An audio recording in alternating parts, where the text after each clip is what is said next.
অনেকেই আমাদের কাছে জানতে চান যে কোনো ছেলে অথবা মেয়ে একে অন্যকে যদি পছন্দ করেন, ভালো লাগে এবং তারা কোনো প্রকার সম্পর্কে জড়ানো ছাড়া শুধুমাত্র আল্লাহর কাছে দোয়া করেন সেই কাঙ্ক্ষিত এবং পছন্দ হওয়া মানুষটিকে পাওয়ার জন্য, তার সঙ্গে বিবাহ যেন আল্লাহ রাব্বুল আলামিন সহজ করে দেন, ব্যবস্থা করে দেন, এরকম দোয়া করা তাদের জন্য জায়েজ আছে কি না?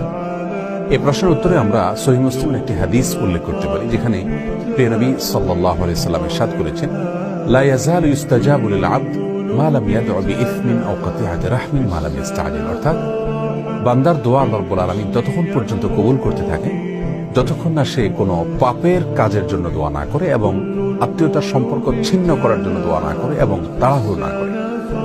তার মানে দোয়ার ক্ষেত্রে শুধুমাত্র তিনটি ক্ষেত্রে দোয়া করা নিষেধাজ্ঞা রয়েছে। প্রথমত, যে কোনো পাপের কাজের জন্য আল্লাহর কাছে দোয়া করা যাবে না। দ্বিতীয়ত, আত্মীয়তার সম্পর্ক ছিন্ন করার জন্য আল্লাহর কাছে দোয়া এবং প্রার্থনা করা যাবে না। এবং তৃতীয়ত, দোয়ার ক্ষেত্রে তাড়াহুড়ো করা যাবে না। এই তিনটি ছাড়া যে কোনো দোয়া আল্লাহর কাছে পেশ করা যেতে পারে।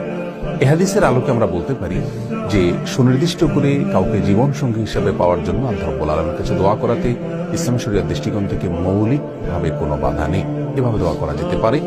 তবে ইসলামী শরিয়া সেক্ষেত্রে একজন মুসলিমকে পরামর্শ দেয় তিনি যেন আল্লাহর কাছে কিছুটা শর্ত জুড়ে দিয়ে কোনো নির্দিষ্ট ব্যক্তিকে জীবনসঙ্গী হিসেবে পাওয়ার দোয়া করেন। অর্থাৎ আল্লাহ, অমুক ব্যক্তিকে যদি আমার জীবনসঙ্গী হিসেবে পাওয়াটা আমার জন্য সার্বিকভাবে কল্যাণকর হয়, তাহলে আপনি সেটি আমার জন্য সহজ করে দিন। এভাবে দোয়া করাটা তার নিজের জন্য সার্বিকভাবে ভালো এবং উপকারী। অতএব নির্দিষ্ট কোনো ব্যক্তিকে জীবনসঙ্গী হিসেবে পাওয়ার জন্য আল্লাহর কাছে দোয়া করাতে ইসলাম শরীয়তে কোনো প্রকার বাধা নেই। তবে শর্ত জড়িয়ে দিয়ে যদি এভাবে দোয়া করা হয়, আল্লাহ তার সঙ্গে বিবাহে যদি আমার কল্যাণ লেখা থাকে, তাহলে আমার জন্য সেটিকে সহজ করে দিন, অন্যথায় আমার মন থেকে তাকে মুছে দিন। এরকম দোয়া করাটা বেশি উপকারী এবং কল্যাণকর।